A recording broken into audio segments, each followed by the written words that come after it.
Buenos días, hermanos, hermanas, visitas que vienen por primera vez el día de hoy. Pueden tomar sus asientos, vamos a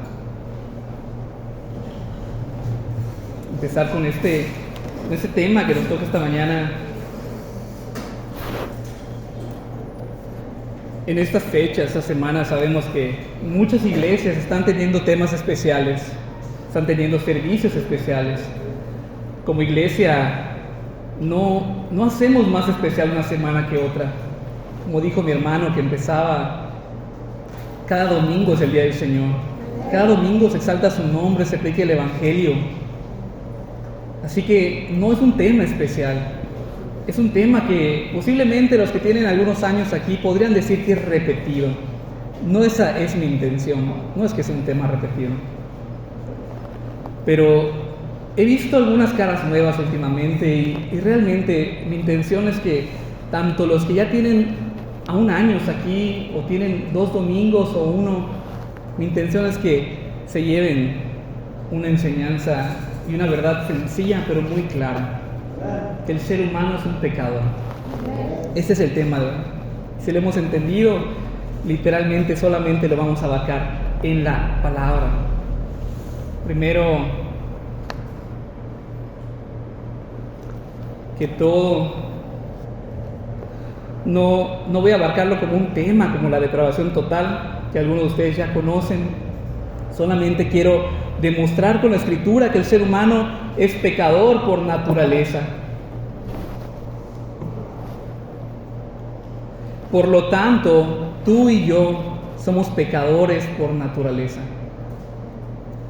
La psicología nos dice que el ser humano es bueno, que tiene un alto potencial de ser bueno y de ser exitoso en esta vida. Pero el testimonio de las Escrituras es que el ser humano solamente es bueno para una cosa, para pecar. Es un grandioso pecador. Está muy claro en las Escrituras. No importa lo que diga la psicología, por eso decimos que es contraria a la palabra. El ser humano es tan bueno para pecar, tan bueno que no se le tiene que enseñar a hacerlo. A un niño, a un adolescente, no se le tiene que enseñar. Solito fluye el pecado. Solito fluye. De la misma manera, es tan bueno para pecar, que escuchen lo que voy a decir, no tiene que aprender la ley de Dios para romperla. Sin siquiera saber cuáles son los mandamientos o la ley del Señor, la puede romper porque es algo natural. No tiene que estudiarla para hacerla al revés, sino que naturalmente hace todo lo contrario a lo que la ley de Dios demanda del ser humano. Apenas le ponemos una regla a una persona, inmediatamente su deseo es romperla. De ahí ha salido el dicho de que las reglas se hicieron para romperlas. No porque sean para romperlas, sino porque no pueden cumplirlas. Y yo me siento así en el salón de clase, en la secundaria. Cuando les pongo un reglamento, yo sé que ninguno lo puede cumplir. No es que no quieran, es que no pueden. No pueden. Y me imagino que les pasan con sus hijos también. No pueden cumplirlos. Le dice el padre al hijo, tienes hasta las 8, llega a las 12. No puede cumplirlo, ni siquiera puede cumplir las morales o las civiles, mucho menos las espirituales. El ser humano no puede cumplir las normas espirituales del Señor. Inmediatamente las rompe, las desobedece. El ser humano es perverso, es despiadado. Esta semana hubo una noticia que no vi en ninguna red social, casi no la vi esta semana, pero salió en las noticias. Unos delincuentes, unos secuestradores, mataron a sangre fría a una niña de 8 años. La violaron, la mataron y tiraron su cuerpo en una bolsa de basura en la calle. Se enteraron los del pueblo, fueron a buscarlos, con la policía los encontraron y a puños y golpes y patadas mataron a los criminales. ¿Qué pensamos ante este tipo de eventos? ¿Están endemoniados esos hombres? ¿Son hombres muy malos? ¿Son hombres diferentes porque viven en Guerrero? Son hombres comunes y corrientes. son pecadores comunes y corrientes. Lo único que pasó de diferente fue que dejaron fluir su pecado. La única diferencia entre ellos y nosotros es que tuvieron la oportunidad de agarrar a golpes a esas personas porque los policías no metieron las manos, dejaron que actúen. No estoy dando mi punto de análisis de la noticia, no. Estoy diciendo que lo que sucedió es el hombre en su máximo esplendor. En otra ocasión, hubo una mujer que dijo hacer un estudio, se paró de frente de un público y les dijo: me voy a quedar quieta durante 1 hora. Y durante esa hora, ustedes, el público, puede hacer lo que quiera conmigo. Yo no me voy a mover, no me voy a quejar, no voy a hablar. Y esos hombres hicieron perversidades. Porque lo único que necesitan es tener la oportunidad para hacer algo malo, para que lo hagan. Su naturaleza les va a decir qué hacer. Su naturaleza pecaminosa. El hombre es violento, es egoísta, es egocéntrico, es soberbio. Cuando digo hombre, quiero decir hombre, mujer, niño, adolescente. Lo que quiero decir es el ser humano. Ciertamente un niño no puede hacer lo que un adulto hace, pero solamente necesita desarrollar su fuerza, desarrollar su cuerpo para que haga lo mismo. Dice el Señor en Mateo 15:19, el Señor Jesucristo hablando cuando les dijeron: ¿por qué tus discípulos no se lavan las manos antes de comer? De ahí dice: no lo que entra al vientre contamina al hombre, sino lo que sale de la boca, porque del corazón salen los malos pensamientos, los homicidios, los adulterios, las fornicaciones, los hurtos, los falsos testimonios, las blasfemias. Lo que está diciendo el Señor Jesucristo es que no las circunstancias externas hacen pecar al hombre, sino lo interno, el corazón, la mente. Por eso les decía que no es necesario enseñar a los niños o a los adolescentes a pecar. Desde su corazón lo hacen. El corazón y la mente son la fuente del pecado del ser humano. Lo primero que hace el ser humano cuando peca y es descubierto: yo no fui. Se excusan. Es que fue tu culpa. Yo lo hice porque tú me llevaste a hacerlo. No. El pecado no proviene de las circunstancias externas, proviene de lo interno, lo que hay en el corazón del hombre.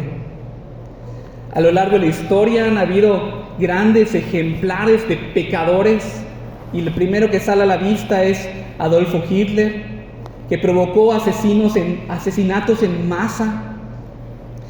Pero también pensaba en aquellos hombres que crearon la bomba atómica, aquellos que la lanzaron, asesinaron a mucha gente en un solo momento. Hombres violadores. Y últimamente también ha sonado una noticia de una isla en la que ciertos famosos iban y abusaban de niños por medio del dinero, o de productores de series, de películas que abusaban de otros jóvenes actores. Sabemos que también hay un grave problema de drogadicción y de alcoholismo, tanto así que mueren en su drogadicción. Pero delante de Dios, estos hombres que parecen ser terribles no son diferentes de aquellos que han robado, de aquellos que han mentido, de aquellos que se han enojado en contra de sus esposos o esposas. No son diferentes de aquellos que han insultado, de aquellos que han cometido inmoralidades. Porque delante de Dios, no importa qué pecado sea, qué tan grave nos parezca, sino que todos merecen el rechazo de Dios. Todos han quebrantado la ley de Dios y merecen su justa condenación. Estoy hablando del ser humano. No estoy dividiendo ahora entre creyentes y no creyentes. Estoy hablando del ser humano. Es posible que tú estés en esta situación o que como creyente ya no estés en esta situación, pero me estarás entendiendo qué es lo que quiero decir. Pero todo ser humano que ha pecado merece la justa condenación de Dios. Y déjame decir algo: no hemos quebrantado la superficie de la ley de Dios. Hemos quebrantado toda la ley de Dios. Yo me acercaba con algunos hermanos y les decía, ¿cuáles mandamientos has roto? Y me decían, todos. Y yo le decía, yo también. Todos los mandamientos he roto. Cada ley que he visto en la Escritura la he roto. Cada mandamiento que he visto en la Escritura la he roto, y tú la has roto, aunque no quieras creerlo. Porque el mandamiento se resume, la ley y los profetas se resumen en una cosa: amarás al Señor con todo tu corazón, y con toda tu alma, y con toda tu mente, y con todas tus fuerzas. Eso quiere decir que si no has hecho eso durante tu vida, tú has roto cada ley y cada mandamiento. Aunque no hayas violado a nadie, aunque no hayas matado a nadie. Romanos 3:23, por cuanto todos pecaron y están destituidos de la gloria de Dios. ¿Qué tan destituido fue uno o fue el otro? De la misma manera, todos por igual, todos apartados de la presencia de Dios. No unos más lejos y otros más cerca, todos de la misma manera apartados por un muro que no se puede traspasar. Romanos 8:7, por cuanto los designios de la carne son enemistad contra Dios, porque no se sujetan a la ley de Dios, ni tampoco pueden, y los que viven según la carne no pueden agradar a Dios. Y esta es una verdad muy terrible, porque ninguno que no esté en Cristo puede agradar a Dios. No importa que dañen sus cuerpos, no importa que corran de Mérida a Progreso con una antorcha, no pueden hacer nada para agradar a Dios. No importa que se bauticen 10 veces, no van a hacer nada sino por fe y arrepentimiento en Cristo Jesús. Y estaba meditando en algo por medio de esta semana, ¿verdad? A veces queremos convencerles de que no es necesario hacer una semana especial, pero lo que quería decir es que, hermanos, una fe de este tamaño, como el grano de mostaza, es suficiente para agradar a Dios. Fe en su palabra, fe en que eres un pecador, por ahí se tiene que empezar. Todo cristiano cree que es un pecador. Todo cristiano genuino tiene que saber y creer que es un pecador por naturaleza. Ese es mi propósito en esta mañana. Así que no pueden agradar a Dios, no importa lo que hagan. Tiene que ser a través de la fe en Cristo. Y quiero continuar, con ejemplos de la vida cotidiana. Tenemos que ver las noticias y vemos el pecado del hombre. Podemos salir a la calle, sentarnos y vemos el pecado del hombre. Podemos observar a nuestra familia y vemos el pecado del ser humano. Pero no es necesario hacer tanto. Solo tienes que pensar, dejar fluir tu pensamiento y te encuentras con el pecado del hombre. No estás endemoniado, esa es tu mente, es tu corazón. Déjalo fluir y te vas a dar cuenta de lo que eres capaz, del potencial que tienes para pecar. Las mentiras blancas, como le llaman, o grandes, o de cualquier tipo. Los robos. Y yo le preguntaba a alguien, ¿alguna vez has robado? Nunca. Tú has robado, le digo. Nunca he robado. Has robado. ¿Por qué? Porque no hemos robado hasta que le agarramos el cambio a mamá o a papá. No hemos robado hasta que nos encontramos el billete de 500 pesos en el pantalón de la lavadora. No hemos robado hasta que nos encontramos algo tirado y decimos, es que lo encontré tirado, es mío, pero no esperamos para ver si es de alguien. Hemos robado hasta que nos encontramos un celular y lo apagamos porque me lo encontré y no lo tengo por qué devolver, ya me lo encontré. Hemos robado.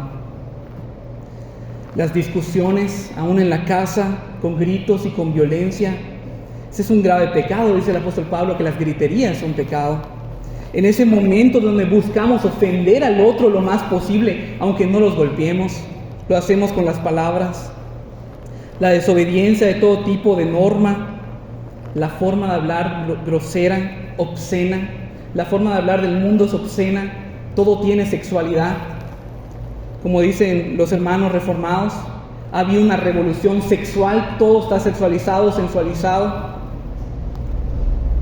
todo tipo de pecado sexual e inmoral, la forma de vestir cada vez más irreverente, la ideología de género, que esa no la tengo que ni explicar, los matrimonios que caen inmediatamente en divorcios e infidelidades, asesinatos, secuestros, estafas, abusos, extorsiones y toda forma en la que el ser humano toma ventaja de su prójimo. Mi intención en esta lista no es abarcar todos los pecados, yo no puedo, son demasiados. El apóstol Pablo hizo 2 listas y tampoco abarcó todos. Romanos 1:29. De hecho, el Señor Jesucristo, su lista fue muy corta, quiso ser breve. Romanos 1:29. Estando atestados de toda injusticia, fornicación, perversidad, avaricia, maldad, llenos de envidia, homicidios, contiendas, engaños, malignidades, murmuradores, detractores, aborrecedores de Dios, injuriosos, soberbios, altivos, inventores de males, desobedientes a los padres, necios, desleales, sin afecto natural, implacables, sin misericordia. Cuando yo leía esto en el pasado, yo decía, yo no estoy acá, son otras personas. No, somos nosotros. No son los que vienen en el culto de la tarde, no tenemos culto de la tarde, somos nosotros. Pero yo llegaba a pensar que eran otras personas. Y son todos los hombres. Lo que está haciendo el apóstol Pablo en Romanos 1 es predicar el Evangelio. Y empieza predicando con la condición del hombre. Llenos, dice el apóstol Pablo. Están atestados, están llenos, dice en otra traducción, de toda. Y da una lista, coma, coma, coma, coma. La coma sirve para hacer una lista. En este caso de pecados. Y continúa con pecados, continúa con pecados.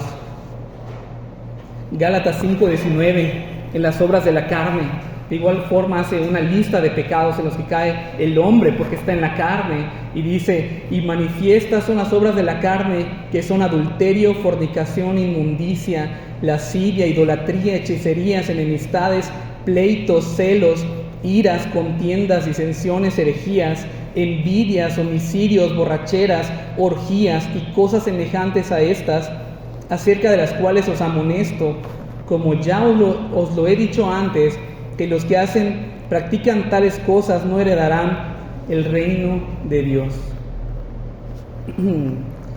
Este es el potencial del ser humano.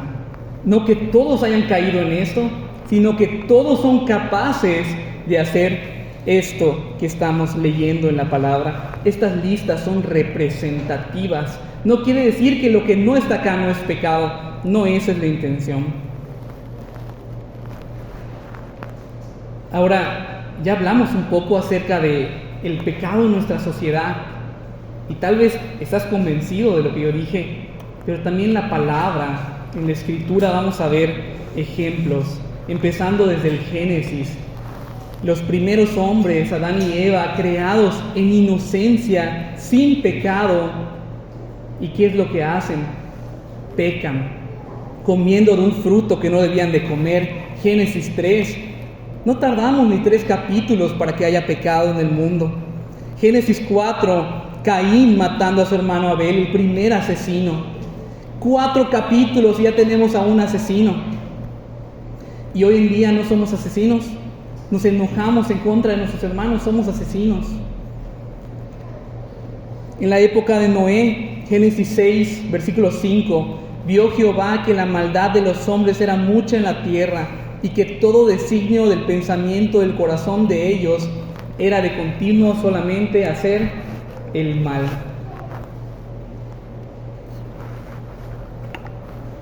El corazón de ellos no es diferente del de nosotros. El corazón de los primeros hombres no es diferente que el corazón de los hombres de la actualidad. Todo designio de nuestro corazón es hacer el mal. Del hombre en su naturaleza es hacer el mal. Estamos en Génesis 6, Génesis 6:12. Y miró Dios la tierra, y aquí que estaba corrompida, porque toda carne había corrompido su camino sobre la tierra. Por el pecado, como dice el apóstol Pablo, Romanos 3:10, se han hecho inútiles. Han corrompido su camino, ya no están en el camino que Dios los ha puesto. Continuamos con Abraham. No tengo todos los versículos, los estoy mencionando, los que no puse en pantalla. Abraham, Génesis 12 y 16, el padre de la fe. Ciertamente un hombre de fe, pero también un hombre sujeto a pecado. Un hombre sujeto a una naturaleza pecaminosa, que lo que hace al llegar a ciertos lugares es mentir.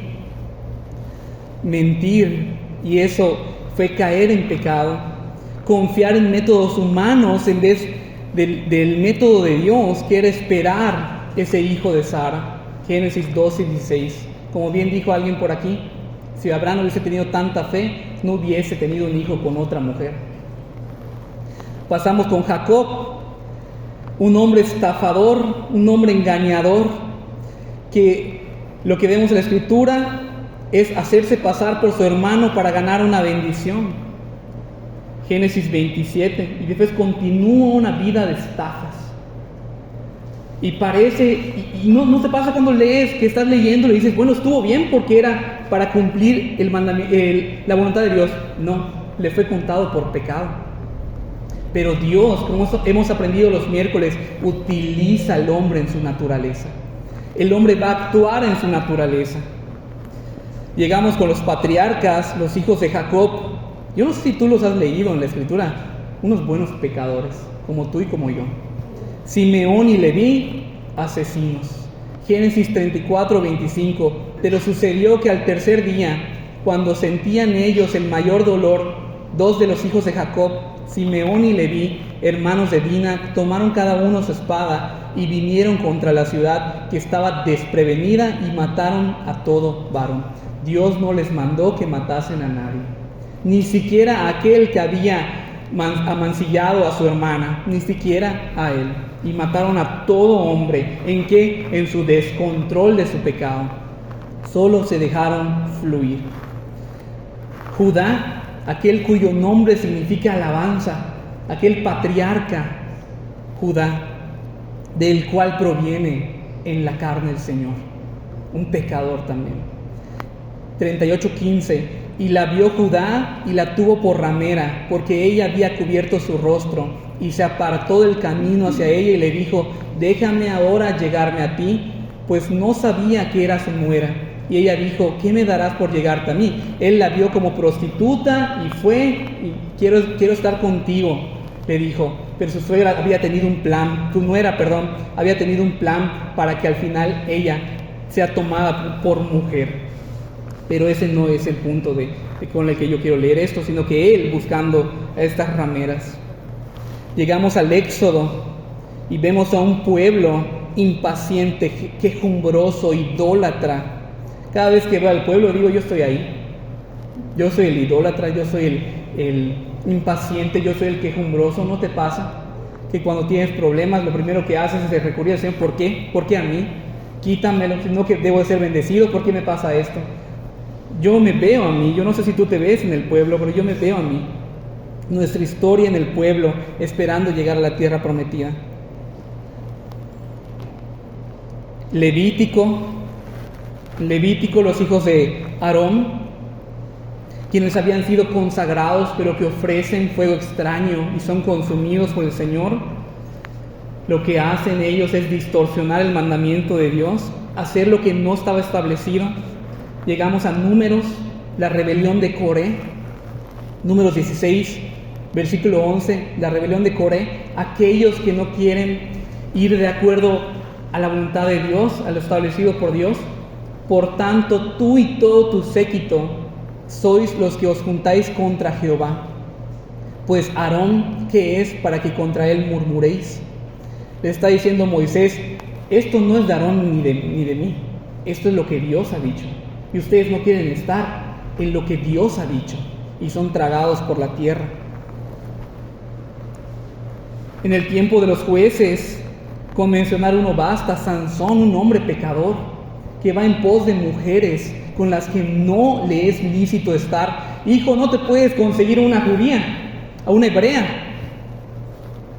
Se casó con dos, le gustaron dos que no eran ni hebreas. Y terminó muriendo a causa de todo eso. Tiempo de los reyes. Saúl, un hombre que temía perder su reinado por un joven David. ¿Y qué quería hacer? Matarlo. Y que llevó ese reinado con sus propios métodos y no por los del Señor. Pero llegamos a David, y aunque ciertamente fue un héroe, y fue visto como un héroe, y es visto como ese hombre conforme al corazón de Dios, repito, era un hombre sujeto a una naturaleza pecaminosa. Un hombre que mandó a matar a otro hombre para quedarse con su mujer. Y cuando se lo confrontaron, él dijo, a través de una parábola, él dijo: maten al hombre. Ese hombre que robó la oveja del que solo tenía una es digno de muerte. David, tú eres ese hombre. Nosotros somos esos hombres y mujeres dignos de muerte. Y él lo que había hecho era justificarse, pero cuando le dicen es que eres tú, es lo que tú hiciste, ahí tengo que arrepentirme. Eso es lo que él hizo. Ciertamente, si hemos ido a una iglesia de jóvenes o de niños, vemos la Biblia y nos enseña la Biblia todo color, todo de colores. En Noé, los animales llenos de colores. La barca colorida con el cielo azul porque llovió con el arco iris. Y sí lo fueron. Y muchos de ellos fueron hombres de fe y hombres de Dios, pero sujetos a una naturaleza pecaminosa y cayeron en pecado. Ninguno de ellos fue un perfecto santo. No lo fue, sino que se movieron por medio de la fe. Andaron en fe y por eso agradaron a Dios. No por sus obras, sino por su fe. Y de esa manera es que los que fueron salvos de ellos por medio de la fe. Entonces el testimonio de la Escritura es demostrarnos que el ser humano es pecador, es un pecador. Esto no implica que porque ellos pecaron nosotros podemos cometer los mismos pecados en ninguna manera. Nuestro llamado es a santificarnos, es a una santificación progresiva, así como ellos también fueron santificados. No es que no hayan pecado, pero fueron salvos por medio de la fe. Ahora me gustaría hablar de la diferencia del pecado de una persona creyente en el Evangelio y de un inconverso. Yo sé que algunos ya lo saben, pero es sumamente importante que lo entendamos. Ahora sí voy a hacer una división. Hay una diferencia entre el pecado de un creyente y el pecado de una persona inconversa. Y esta nos la dice Romanos 8, del 7 al 9. Romanos 8, del 7 al 9.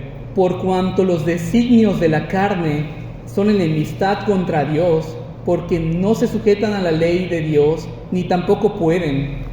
Y los que viven según la carne no pueden agradar a Dios. Mas vosotros no vivís según la carne, sino según el Espíritu. Si es que el Espíritu de Dios mora en vosotros. Y si alguno no tiene el Espíritu de Cristo, no es de Él. Esa es la diferencia.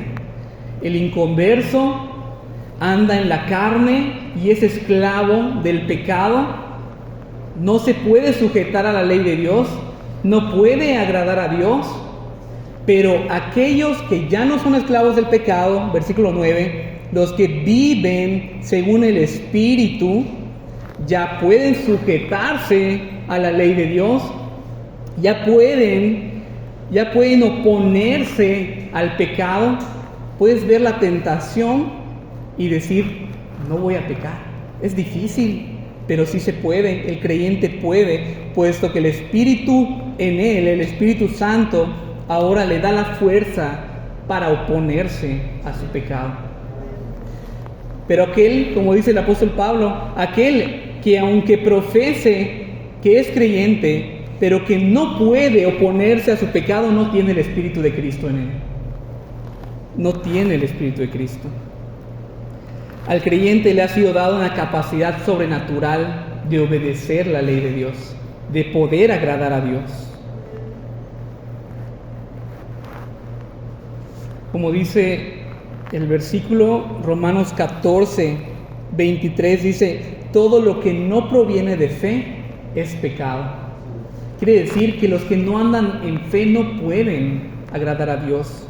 Todo lo que hacen es pecado, pero para el creyente que debe andar por la fe en todo lo que hace, él sí puede agradar a Dios en todo.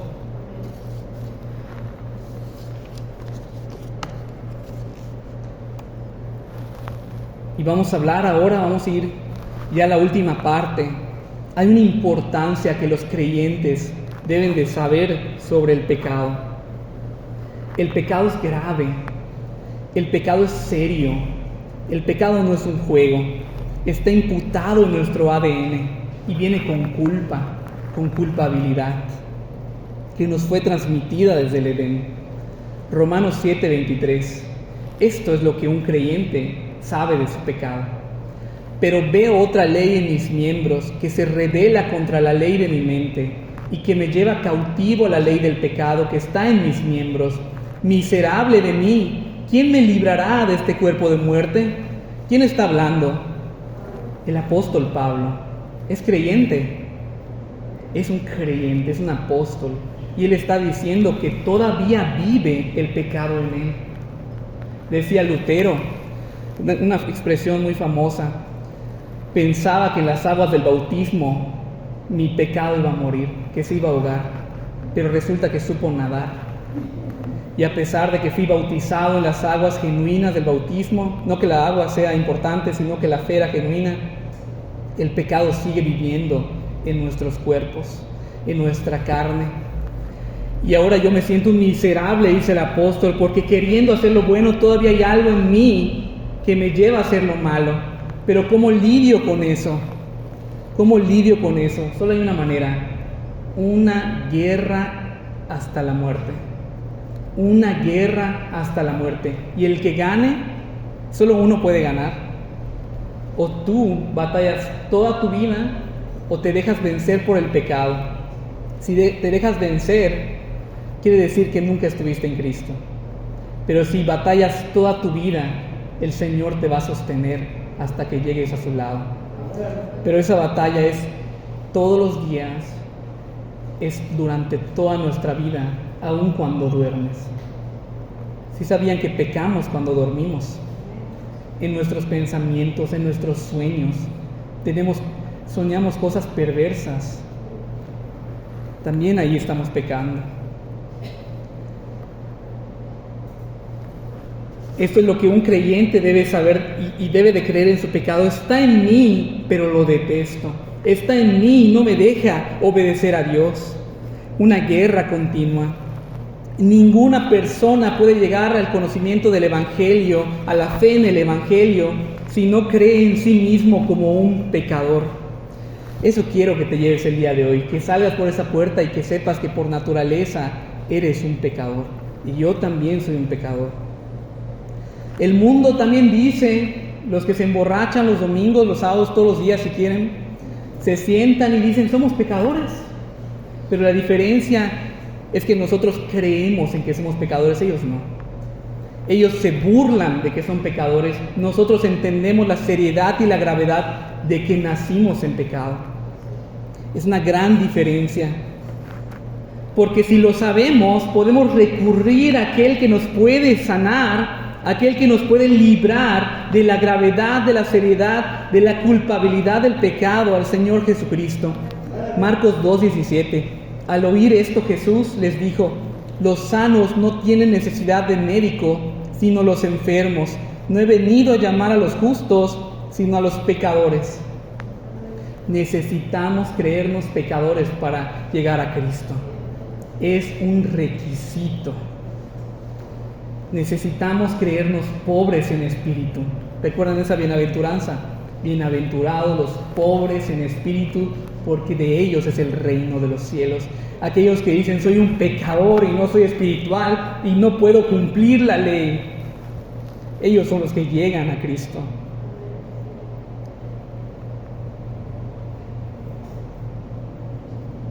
Tienes que ser convencido de tu incapacidad de cumplir la ley de Dios para que tú llegues en fe y arrepentimiento a Cristo.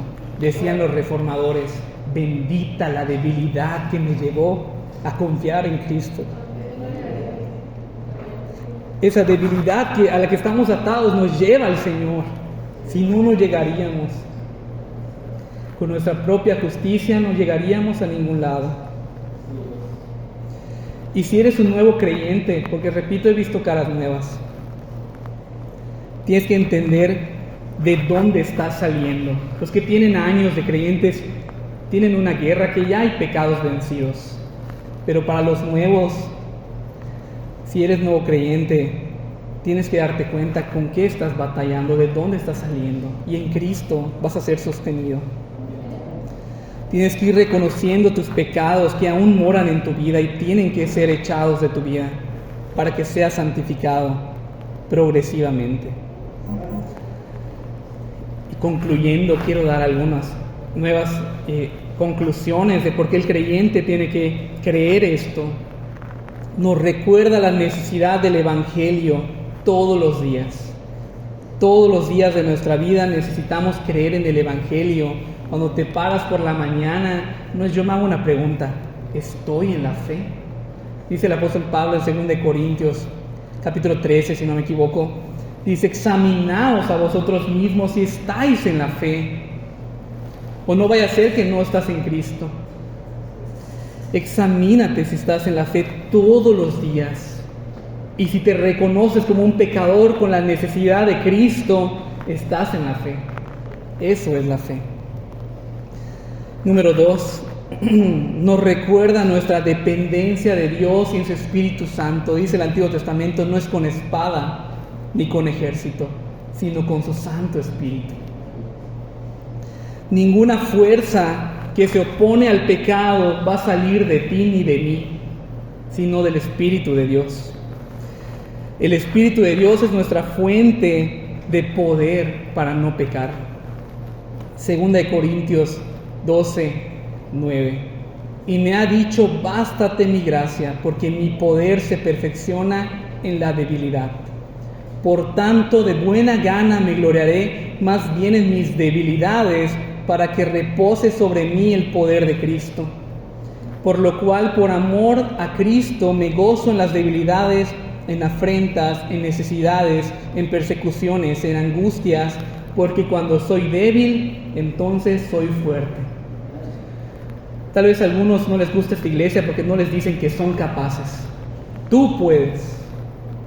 Tienes el campeón que está dentro de ti. Sácalo. No hay ningún campeón dentro de ti. Tienes que verte como un débil. Y eso es lo que dice el apóstol Pablo. Tienes que pensar en ti como un débil. Me han dicho, no me gusta ahí, que soy un pecador, que soy un pecador. Gloria a Dios. Gloria a Dios. Número 3, nos recuerda que somos salvos por gracia. Si un día despertaras creyendo que ya no eres un pecador, no serías salvo. Nos recuerda que somos salvos por gracia y que cualquier tipo de favor y de bendición que hemos recibido de Dios es por pura gracia, lo cual nos lleva a vivir en humildad y sin orgullo. Podemos caer en el orgullo, tal vez caigamos, pero tenemos que vivir pensando en eso, en humildad, porque somos salvos por gracia. Número 4, nos permite ver la vida como realmente es. ¿Alguna vez has escuchado la frase? Yo sé que sí. Mi hijo nunca haría eso. Mi esposo nunca haría eso. Mi padre nunca robaría en su trabajo. Es mi padre. ¿Cómo te atreves a decir que ha robado? Pero lo despidieron porque robó. No robó. No, sí robó. Mi hermano de la iglesia nunca haría eso. El pastor nunca haría eso. No, sí lo harían. Son capaces, tienen el potencial dentro de sí de hacer cualquier pecado. Cualquier pecado. ¿Cuál es la diferencia? Como dice el apóstol Pablo en Romanos 1, han sido abandonados en sus pecados, en sus concupiscencias. Dios les soltó la cuerda. El Señor, escucha lo que estoy diciendo, Dios les soltó la cuerda e hicieron todo lo que podrían haber hecho en su creatividad pecaminosa. Por el contrario, a nosotros nos puso un alto. En su gracia no nos deja pecar como podríamos ser capaces de pecar, pero tenemos el mismo potencial. El límite del ser humano para pecar es todo pecado conocido y aún pecados no conocidos. Así que nunca utilicen esa frase, el pastor nunca lo haría, o mi hermano nunca lo haría, o mi hijo nunca lo haría, porque el día que lo consideres así y te encuentres con que sí lo hizo y sí cometió el pecado, te vas a desmoronar y te vas a divorciar y te vas a alejar de tus familiares. No lo pienses así. Piensa que todo es probable y estar preparado y estar tranquilo y ser sabio en las decisiones que vayas a tomar. Decía el hermano Spurgeon, y si no lo dijo él, aquí decimos que todo lo dijo él. Decía, cuando hablen mal de ti, estoy parafraseando, cuando hablen mal de ti, diles, ni siquiera se acercaron, soy peor de lo que crees. Mucho peor de lo que dijeron. No te imaginas, no llegaste a los talones. Número 5, nos recuerda que debemos de ser diligentes en nuestra santificación. Diligentes en nuestra santificación personal, pero pacientes para aquellos que se están agregando al cuerpo de Cristo, para que podamos ser edificados mutuamente. ¿Saben qué pasa? Que ponemos a veces, no aquí, estoy seguro que no aquí, pero a veces en congregaciones se pone al pastor en una vara tan alta que la vara nunca lo haría, de tal forma que ni siquiera hay una vara, o sea, es imposible alcanzar el estándar del pastor, él nunca lo haría, no sé si me estoy explicando. O tan alta la vara que cuando un joven peca, o un hermano o una hermana, no se quieren acercar a los líderes para decirles, estoy en pecado, ayúdenme. ¿Por qué? Porque pensamos que me van a juzgar. Yo como joven, no en esta iglesia, cuando tenía 16 años, solo es un ejemplo, yo me sentaba y decía, soy un pecador y tengo un problema con mi pecado, pero creo que nadie más está así. Veo a todos tranquilos, veo a todos que vienen, se sientan, se van, no pasó nada, no pasan, no oran, no lidian con Dios, no hacen cuentas con Dios. Parece que todo está bien. Cuando parezca que todo está bien, algo anda mal. Alguien está mintiendo. No puede estar todo bien, es imposible. Tenemos que lidiar con nuestros pecados. Pero aquí no queremos ser así. Todos somos personas sujetas a pecaminosidad. Ni el pastor está exento, ni los que enseñan, ni nadie, ni los líderes. Todos son de igual forma sujetos al pecado. Número 6, nos recuerda cuánto nos ha perdonado el Señor. Recordar nuestra pecaminosidad nos recuerda cuánto nos ha perdonado el Señor y lo eficaz de su salvación. Nos recuerda que en Cristo todavía podemos ser perdonados. Si tú no te has arrepentido, si no has venido en Cristo en arrepentimiento y fe, lo único que tienes que creer para empezar es que eres un pecador y que Cristo te puede salvar. Porque si en Cristo no eres salvado, lo que te espera es una condenación de Dios. La condenación de Dios, ese es el Evangelio en resumidas cuentas, que Cristo nos puede perdonar nuestros pecados por su sacrificio. Decía el hermano Paul Washer, le he dado tantas razones a Dios para que me deje de amar, pero ninguna ha sido tan fuerte. Ninguna ha sido tan fuerte como para que lo deje de hacer, porque estamos contenidos en su Hijo, estamos contenidos en Cristo. Vamos a ponernos de pie, hermanos, hermanas.